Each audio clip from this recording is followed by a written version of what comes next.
Today I want to give you guys an update on our chicks and our hatching, and also compare and contrast the 2 incubators that we used. So let's talk about it.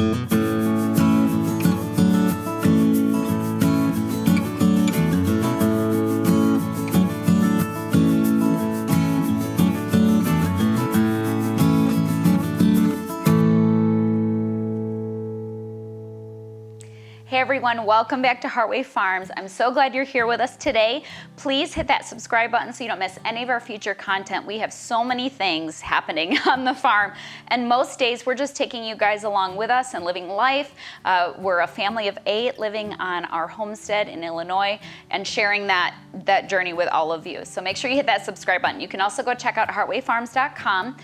My girls have amazing homemade, handmade products over there that are natural and good quality. Go check it out and see if you find anything that you like.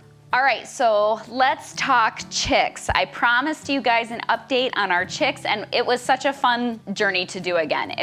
We had not hatched out our own chicks in several years because really it is pretty easy to just go to Rural King and put in your order and have them delivered. It's like that's the easiest way to do it and not kind of have as much loss and different things like that. But I kind of realized that Jesse for sure had never experienced hatching chicks out, or at least he didn't remember doing it. And Tabitha was very young the last time we did it as well. So because of that, I wanted them to have the opportunity. I also wanted to have some control over the breeds and the health of our chicks this year with kind of the situation with the illness that is going around flocks of birds in the country, I think all over the world. So anyway, it was just a decision we decided was important this year. And it was a fun opportunity, but I wanted to give you an update. So as you guys remember, first of all, if you didn't see the original video about just kind of our incubators that we were starting with, and what the plan was, we can link that here so you guys can check it out. But those of you who have seen that, you know that we started with 2 different brands of incubators and we were testing them out. We were comparing and contrasting the Nurture Right 360 incubator, which holds 22 eggs. And it's very set it and forget it. You hit the button, it's great. And then we were also using the Farm Innovators incubator. And you notice in front of me, I only have the Farm Innovators incubator in front of me. And that's because I have already returned the Nurture Right.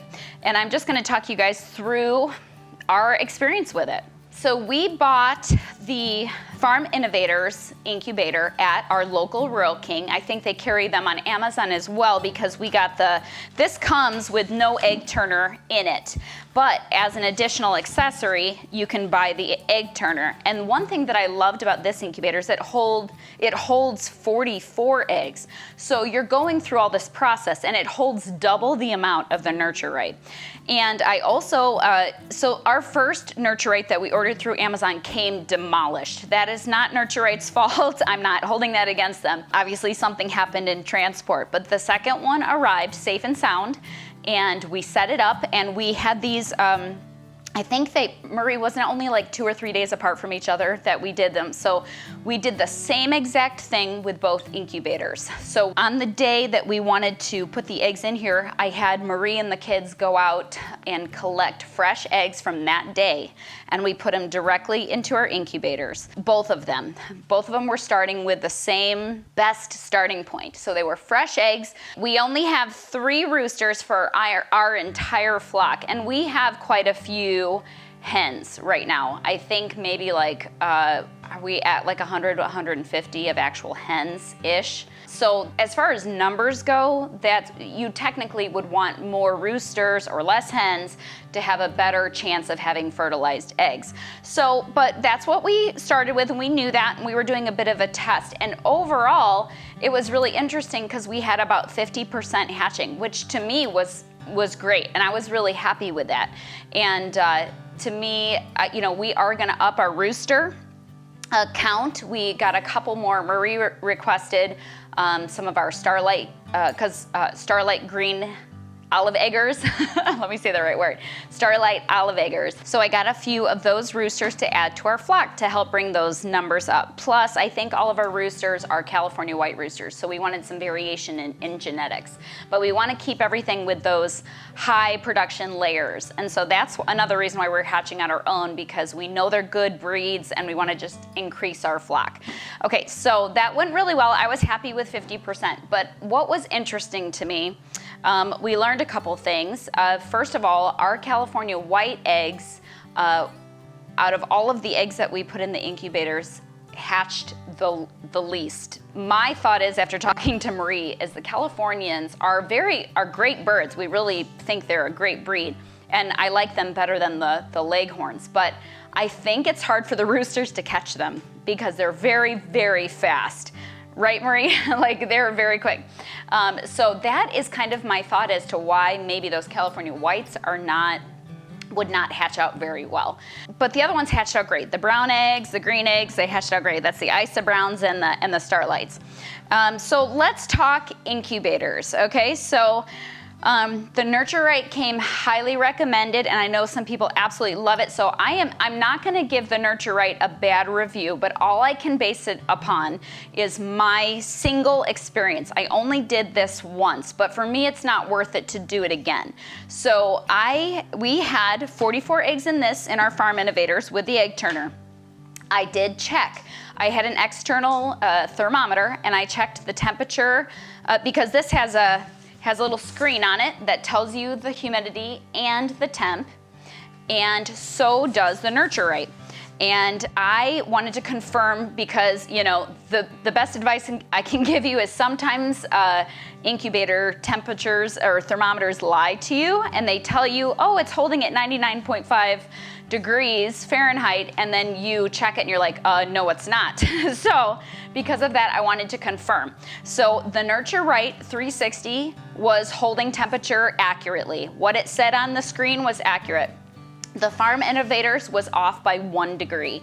So what I did was instead of setting this to what they recommend, which is the 99.5, I set it to 100.5, and that gave me an accurate temperature. And obviously the humidity, I didn't measure that. That obviously worked well because I had really high success rate of hatching in this incubator. When I say 50%, that's like overall. This incubator was probably more like 90% hatching. It was the Nurture Right that I had very low numbers hatching out of.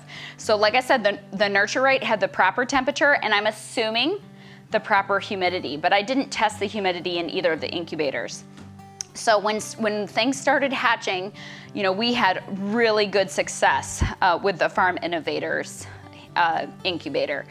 Again, I only did this test one time, but I had very little hatch out of the Nurture Right. And like I said, I'm not gonna speak badly of this incubator because I would feel more comfortable to do this test more times in a row, but because I had such good success with the Farm Innovators and I can put double the amount of eggs in here, for me, it was a no-brainer. I'm done with the Nurture Right. I can get this at my local farm store and I can buy the egg turner. It was very, very simple. And so I returned the Nurture Right after one use. And again, I'm not gonna give it a bad review because I wouldn't feel comfortable doing that until I tested it more than once. But I'm not willing to do that. So I returned the Nurture Right, and I'm going to invest in another Farm Innovators incubators so that I can do a total of 88 eggs every time I want to incubate. It's like if I'm gonna have 2, I might as well double my number and have really good turnout, really good success. So overall, the experience was really good. It was fun to see the kids and their faces and their responses. So we hatched out the chicks in the incubators, and then for a few days, it was less than a week, I put the chicks, the brand new baby chicks, with a heat lamp in a small tote in my kitchen. Or in my dining room. You don't have to do that. You can have your brooder set up outside, but that's just what I was doing because they were hatching progressively, it didn't all happen in one day. It happened over a week period. So I wanted to put the babies in here and just let them get a little strong before we moved them outside. But I'm gonna take you guys outside and show you our setup for the chicks now that they're a little bit older.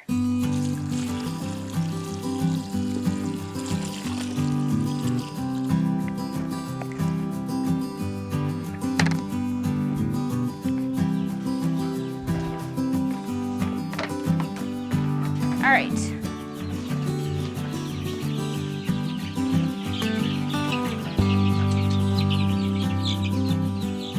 Okay, so this is our barn brooder that we have. So we've got our 2 waters going in here. So we have the chicks that we hatched, but then we also have something new we're doing this year is we are raising up some Delawares, and they are a great heritage breed that is dual purpose. And we're raising them up to kind of be, so we can hatch out our own meat birds, and we'll see how that goes. It's a bit of a testing process and an experiment. So worst case scenario, they will be layers for us because they're decent layers. You guys are hungry, huh? So up until this point, I have kept the Delaware separate from the rest of the chicks that we hatched out. These are all the chicks that we hatched out. But today they're big enough, so I'm gonna integrate them and let them just have this whole space here.